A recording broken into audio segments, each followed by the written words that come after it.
My name is Herb Daniels. I'm 53 years old and an Army veteran. I served from 1989 to 2017, and I retired as a lieutenant colonel in the U.S. Army Special Forces. You're taught to expect loss in combat, but when the pain would get to be too much, I'd have to suppress it, and that's typically where alcohol came in.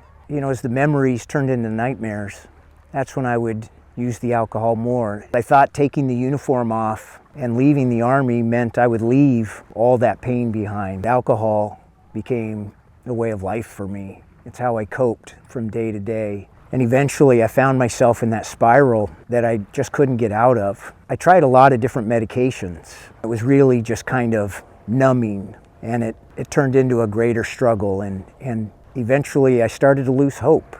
And that loss of hope drove me to ultimately try to take my life.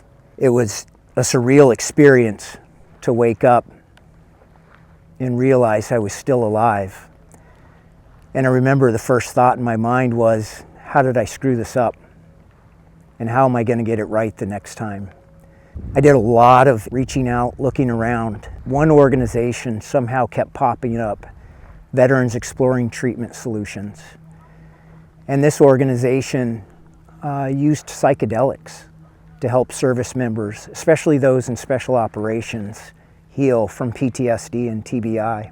I went to Mexico to an amazing clinic down there, and that's where I had my first psychedelic experience with ibogaine.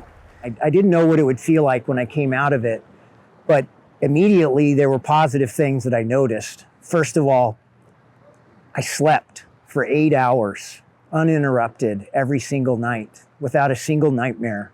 The other was that it took away my craving for alcohol, and I still have none a couple years later.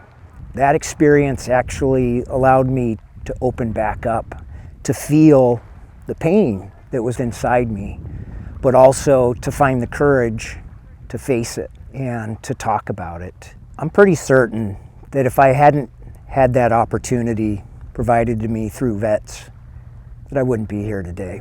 We should have access to psychedelics and psychedelic-assisted therapy in our own neighborhoods, our own towns and cities.